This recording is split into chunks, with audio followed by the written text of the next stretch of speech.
bar got set pretty high with special music, didn't it? I'm a little nervous now. There's a story that I read a long time ago that meant a lot to me. And my knowledge of it is nobody knows who wrote the story. And so I put it into a poem and put a tune to it. And now you all are forced to listen to it at this point.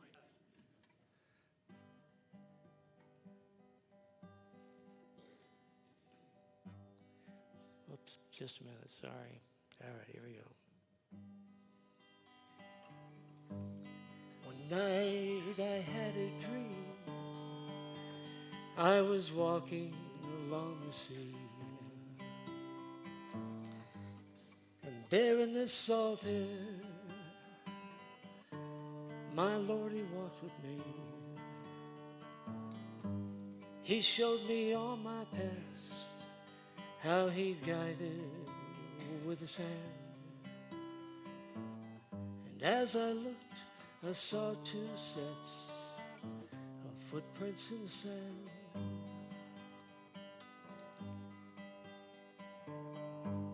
He showed me each scene. He showed them one by one. There's when I was a child, Lord, when my walk with you begun. He showed me every place where I'd fall and where I'd stand.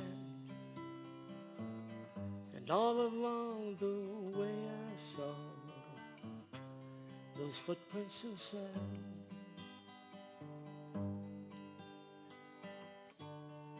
Footprints in sand. We walk this weary land. I think I understand those footprints in the sand. When we came to the last scene, I looked back down the shore and I saw a long, long trail of those footprints there once more.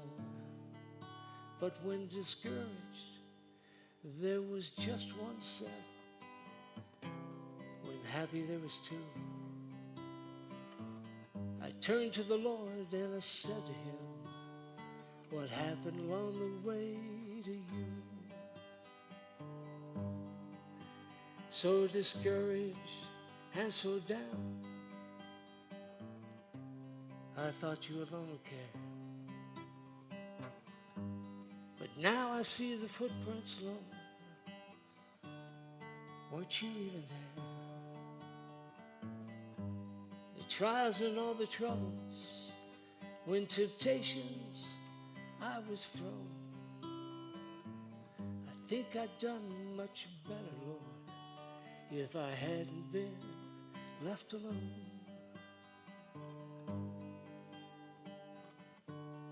Footprints in sand. I walk this weary land. I sure don't understand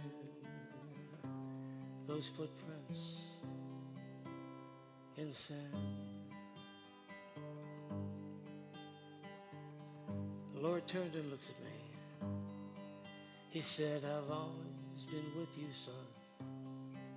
Now there's a reason for there being two, a reason for there being one. You see, I walked down this road before, and when you cried out to me in prayer, the weary too, I came to you, though you didn't know I was there.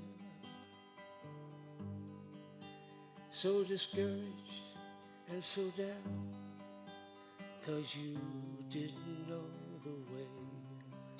But you were strengthened by the troubled sun when you wept and had to pray.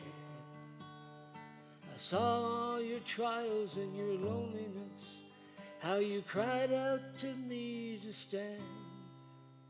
That's when I came to you, picked you up, and carried you across the sand.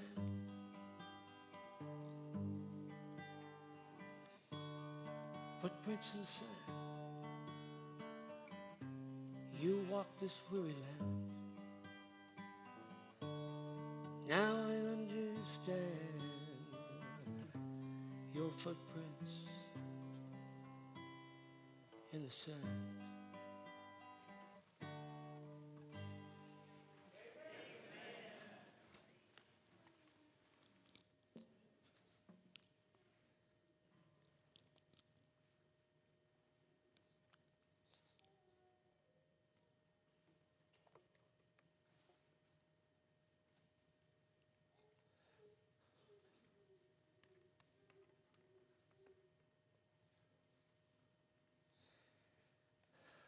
I almost forgot that.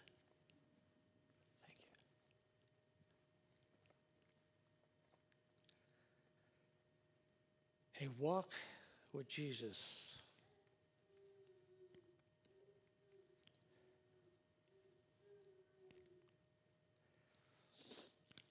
I'm not writing you a new command, but one we've had from the beginning. I ask that we love one another, and this is love, that we walk in obedience to his commands. I'm going to tell you a story. Well, the sermon will be the story today. It happened in the mountains of Southern California. And I got a picture here of some of the people that were involved. It's an old picture. This is our wedding, August 1976, August 1. And I'm the one in the white jacket, and if I confused you, I'm the tall one. Okay. And beside me, to my right's my brother. That's his son, Andy, with the other white jacket. A friend of mine from Hawaiian Mission Academy, Rob Fenderson. And then Richard Cunningham room with me at La Sierra, and he's one of the main players in the story. My dad did the service for us. And you may recognize Bud, Jody and Tammy's dad. And beside him is Gary, their brother. And then Richard Pfeiffer, who was a friend from high school and from college. If I told you about Richard, he lived in Rio Doso. He moved here, he and his wife. They had worked in Texas, and they got a retirement home in Rio Doso. And remember the fires last year? I called him. I said, hey, how you guys doing with all the fires? And he goes, we lost our home this morning.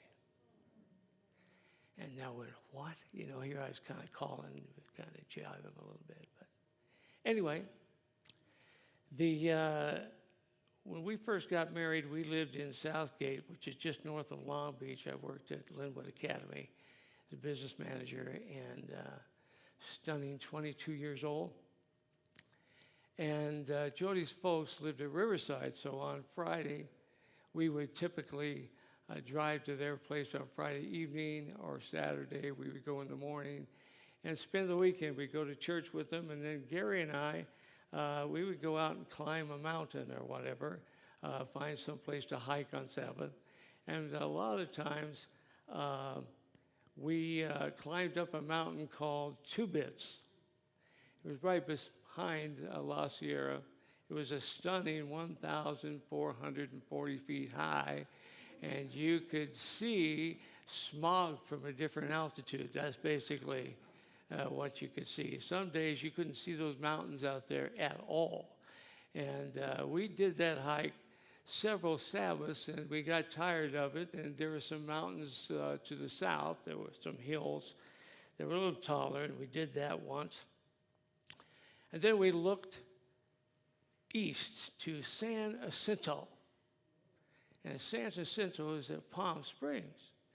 We decided we're going to climb that mountain. Did we know how high it was? No. Did we know if it had a trail or not? No. Did we know how long the trail was? No. Did we know how to prepare for it? No. But we're going to climb it anyway. San Jacinto was huge. It was big. That made it all the better. We're mountaineers, boy. We were going to climb this mountain.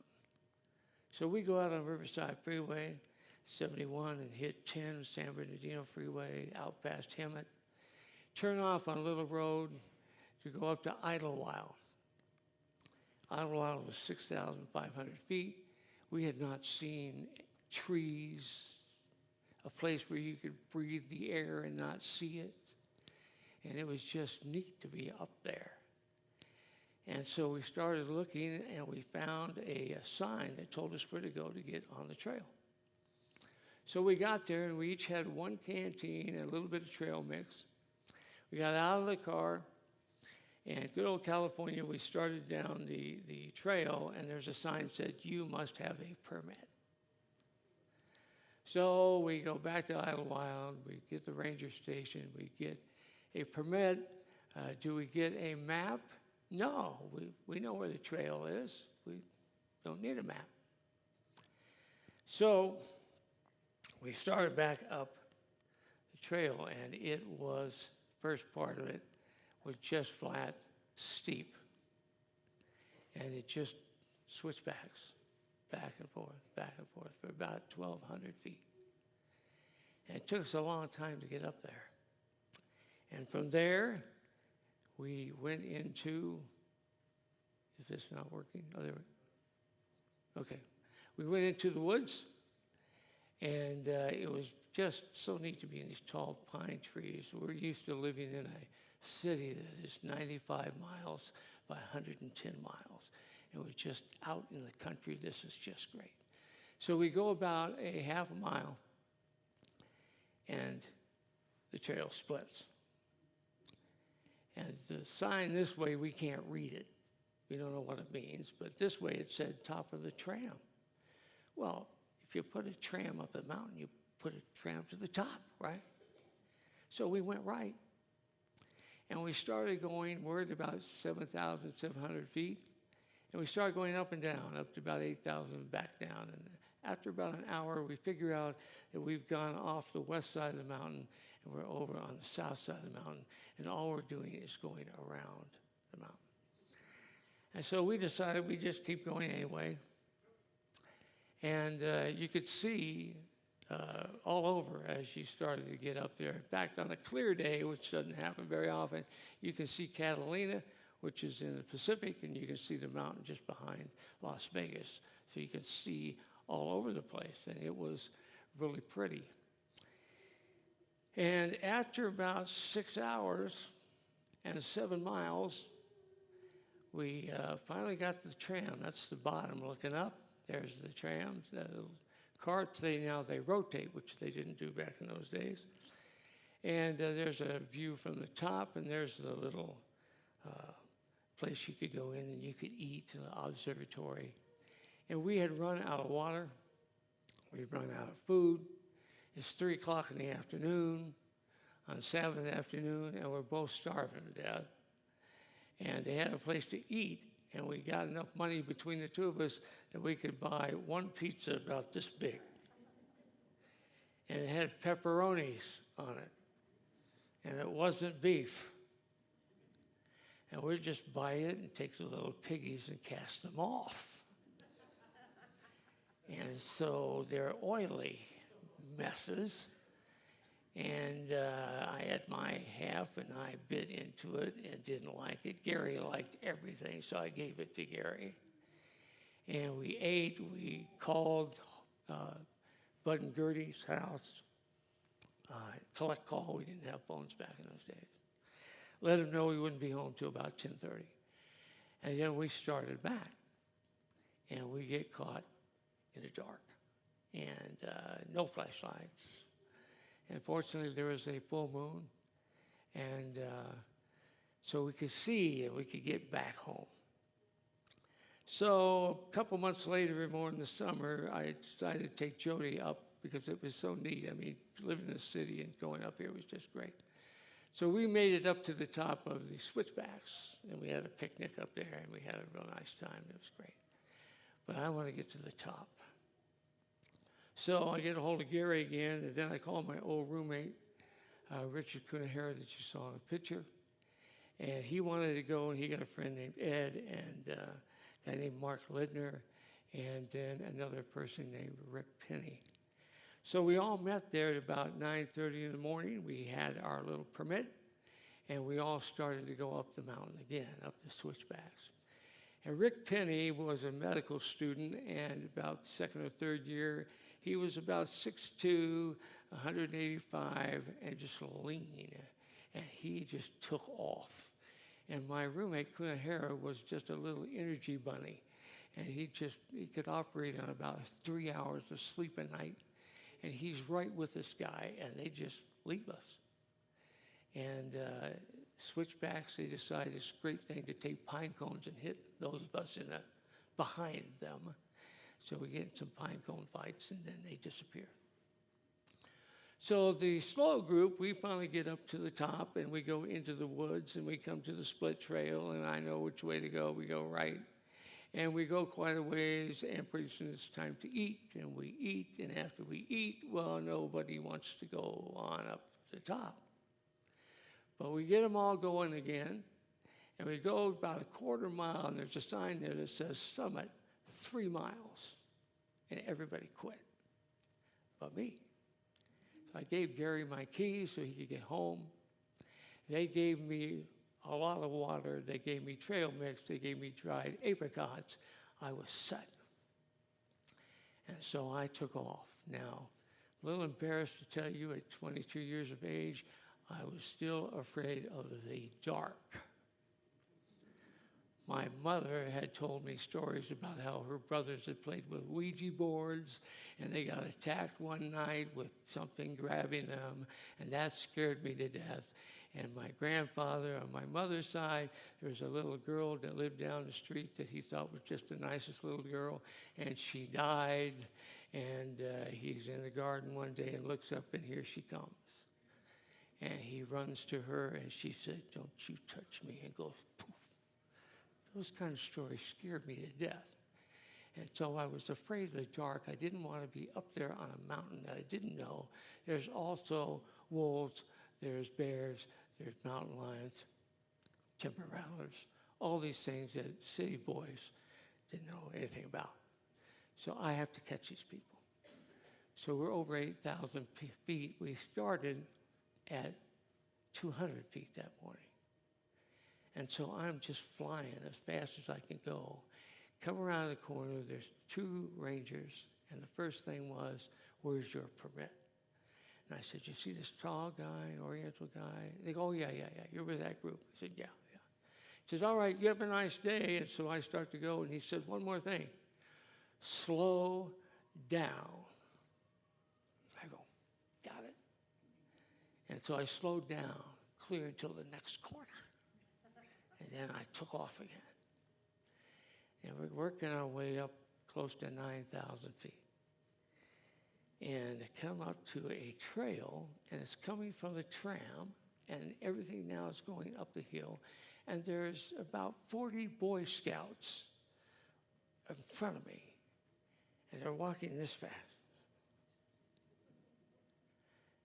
You can't just push children out of your way. I mean, it was frowned on, right?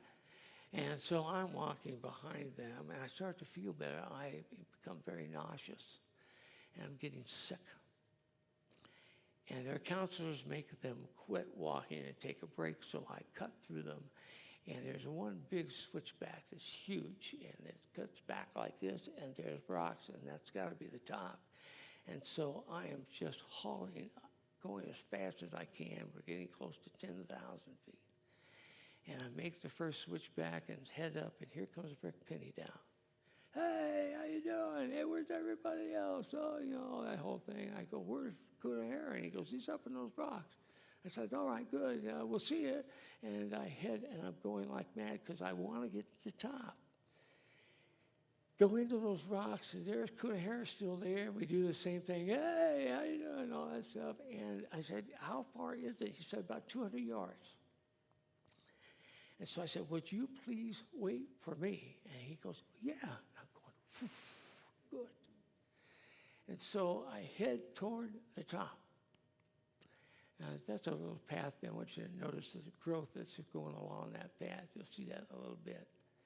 These are just some of the views from up there. You see, those are when you go into LA, those are the wind generators that you go past on Interstate 40. Got to the top, 10,834 feet, almost 11,000 feet, and I, sick, bad, nauseous, not doing well.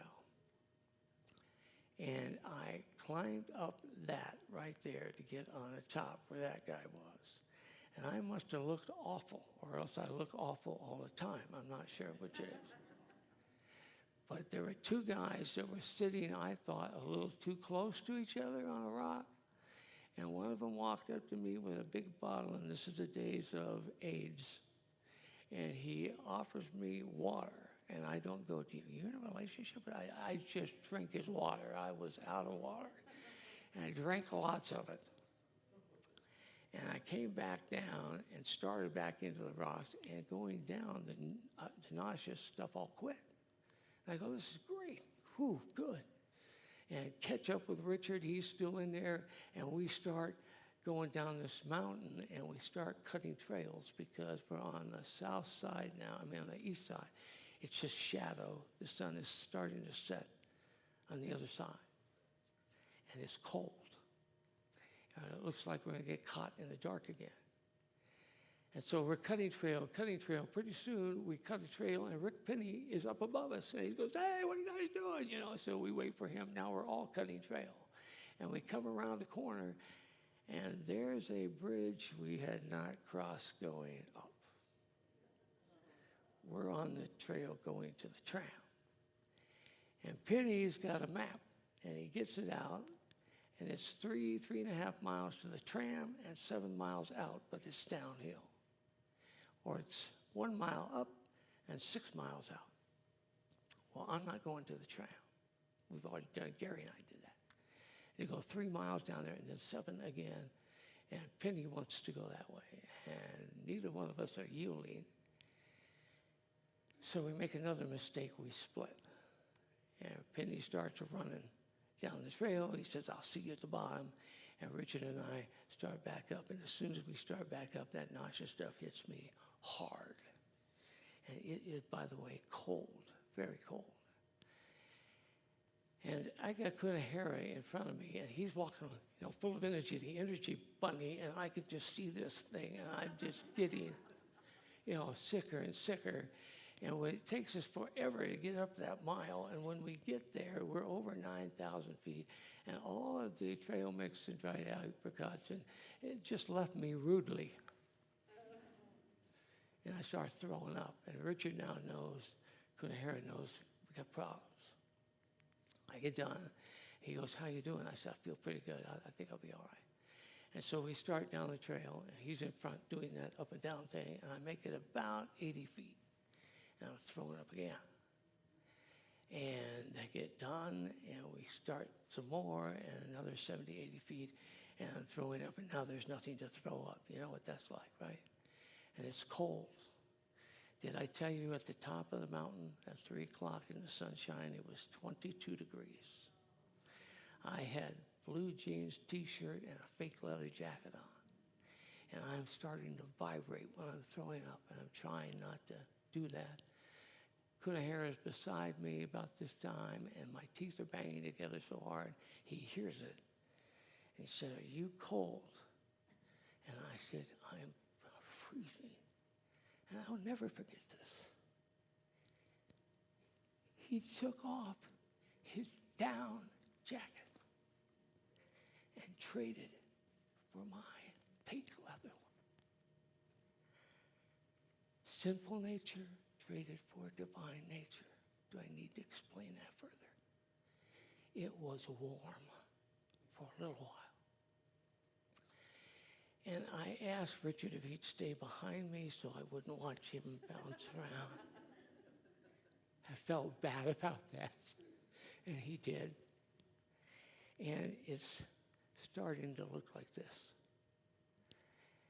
And I start getting cold again, and pretty soon I can't stand like this to throw up anymore. Energy is gone. I'm on my hands and knees, throwing up in that low brush you saw. And I can't get back up. Kunahara has to help me get back up. And we go some more, 70, 80 feet. I'm back down there again. And it's just freezing cold now because it is dark in Palm Springs. The lights are on. And I'm at probably still over 9,000 feet. And the thought hits me, I'm going to freeze to death looking at 85 degrees down there, and I can't get to it. That was when I was still rational. It got to the place where Richard's not, he's behind me, but the trail is moving all over the place, and I'm having a hard time walking on the trail. And I go back down again on my hands and knees, and I'm throwing up, and my left elbow gives out, and I roll off into the brush. And I'm not dizzy anymore. And I'm out of the wind. I'm in that brush, and it's wonderful. And I just want to sleep. Have you ever gotten up really early and worked really hard? And that night when you hit the pillow, you know you're just going out. And that's where I was. I was just fading. And Richard goes, Roy, you can't stay here anymore. You got to keep moving. And I don't say anything. And he gets right down by my face, and he goes, Roy, we have to keep going. And I go, just let me sleep, please. I can't go anymore. He gets right by my ear, and he says, promise me you will not move, that you will stay here. When you wake up, don't go anywhere. I'm going to go get help. And he got up, and I said, now like this. He starts running down the trail. I hear the footsteps fade off, and I'm left alone. And I'm glad I'm left alone. I'm just going to sleep. Remember in the song it said, so discouraged and so down, because you didn't know the way, but somebody else knew the way. I've walked down this road before. He said, when you cried out to me in prayer, though weary too, I came to you, though you didn't know I was there. Things were already being put together that I didn't know about that was going to change everything. But look at this walk Jesus took. Greater love has no man but this, that he laid down his life for his friends. In the beginning was the Word. The Word was with God. The Word was God. He was with God in the beginning. The Word became flesh and made his dwelling among us, who came from the Father, full of grace and truth. So Joseph also went up from the town of Nazareth to Galilee, to Judea, to Bethlehem, to the town of David. While they were there, the time came for the baby to be born, and she gave birth to a firstborn son. She wrapped him in cloths and placed him in a manger, because there was no room for them in the inn, and there didn't seem to be room for Christ his whole life. As a child, he grew and became strong, was filled with wisdom, and grace was upon him from God. At that time, Jesus, from Nazareth in Galilee, was baptized by John in the Jordan. At once the Spirit sent him out into the desert. He was in the desert for 40 days and being tempted of Satan, and he's doing this walk on this earth that you and I were going to take. He knows where it's headed. He knows how it works. He overturned the tables of the money changers and the benches of those selling doves. He would not allow anyone to carry merchandise through the temple courts. He taught, and as he taught them, he said, it is written, my house should be called a house of prayer for all nations, but you've made it a den of robbers. The most important one, answered Jesus, is this. Hear, O Israel, O Lord our God. The Lord is one. Love the Lord your God with all your heart, with all your soul, with all your mind. and with all your strength. The second one is this: love your neighbor as yourself. There is no commandment greater than these. Jesus takes my walk to the cross. He took bread, gave thanks, and broke it, gave it to them, saying, "This is my body, given for you. Do this in remembrance of me." In the same way, after supper, he took the cup, saying, "This cup is the new covenant in my blood, which is poured out for you." He withdrew about a stone's throw beyond them, and knelt down and prayed, "Father, if you are willing, take this cup from me, yet not my will, but yours be done." He's having a tough go on his walk. Then Jesus said to the chief priests and the officers of the temple guard and the elders who came for him, "Am I leading a rebellion, that you have come with swords and clubs? Every day I was with you in the temple courts, and you did not lay one hand on me.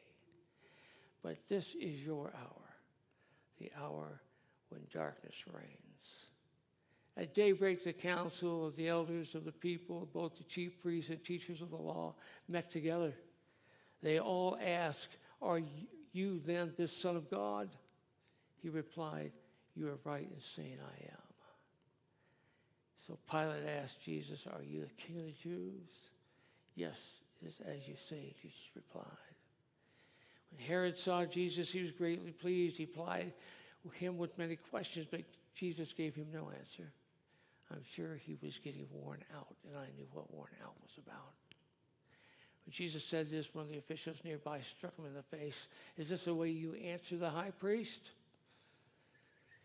And Pilate took Jesus and had him flogged. The soldiers twisted together a crown of thorns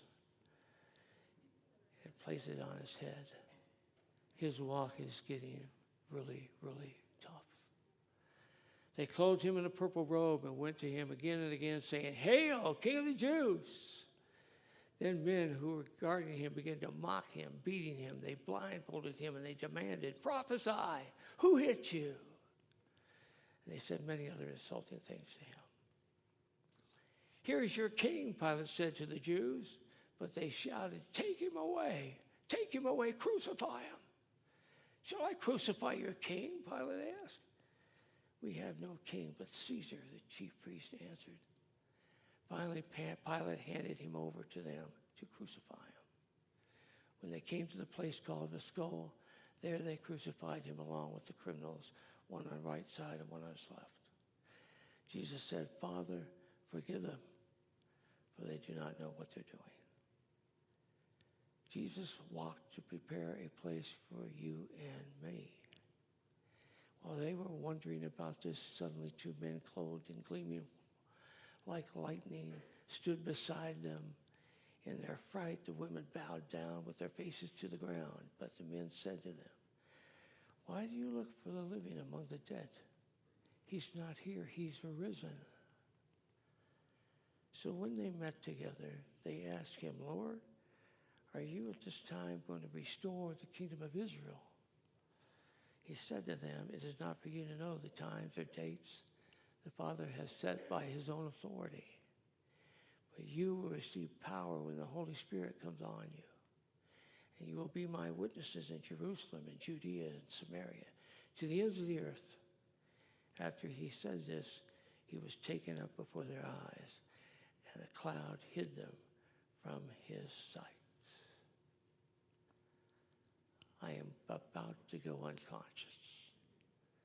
And all at once, up on this side, higher, I start hearing steps.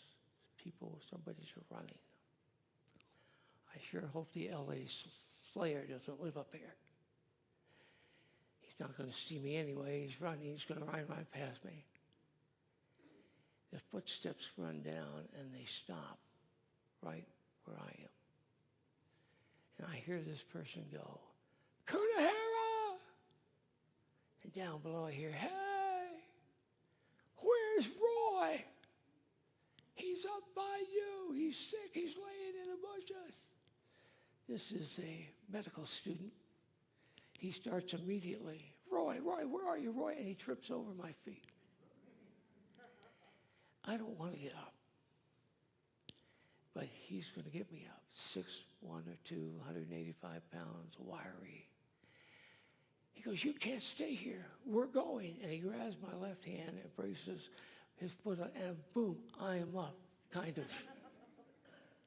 And he puts one arm around his neck and he grabs it with his left hand.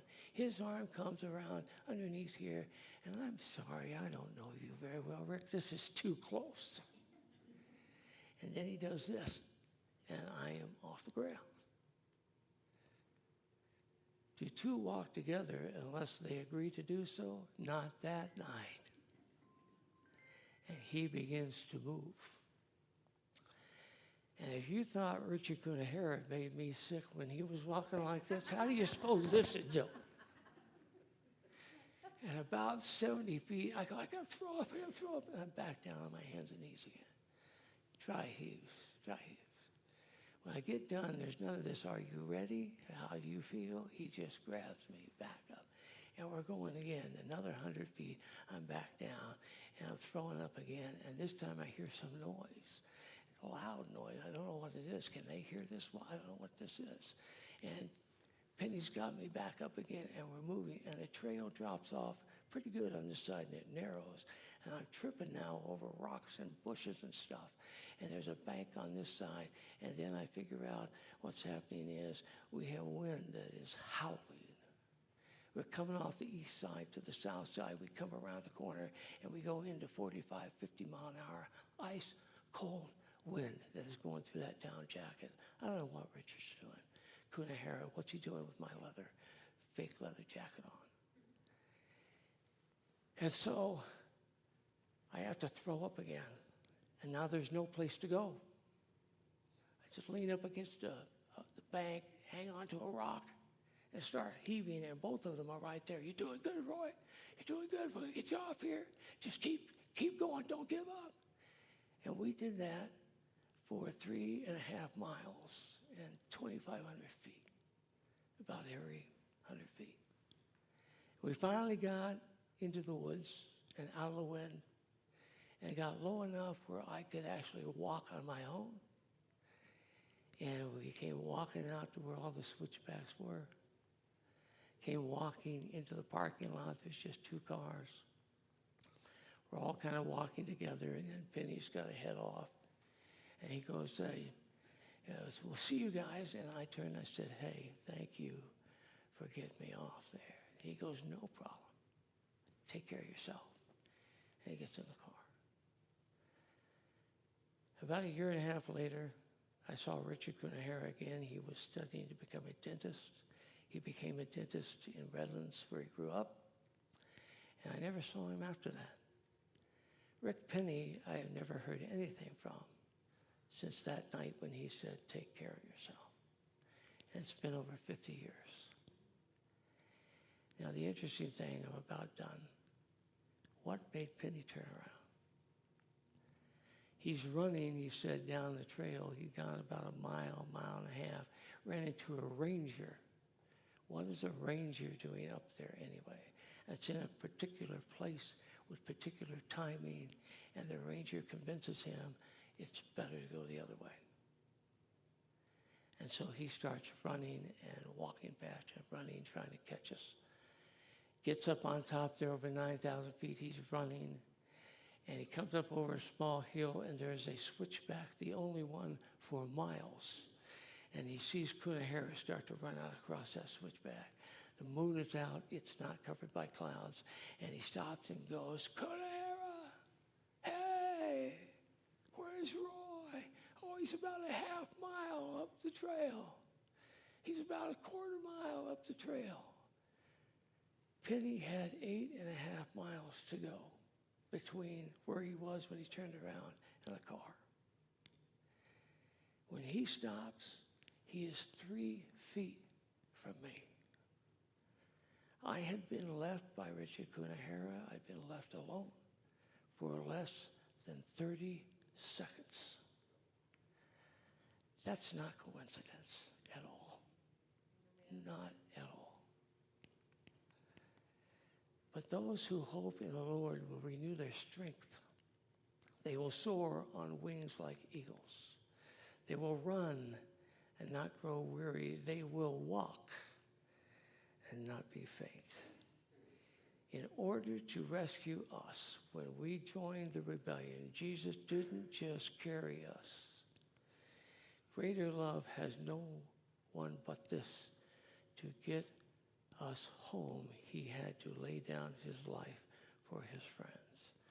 I can tell you personally what it's like to go down a trail with someone else, and there's only one set of footprints. It's not comfortable, but you have to cooperate. And that's all you have to do, is cooperate. Because there was no way I was getting off that mountain.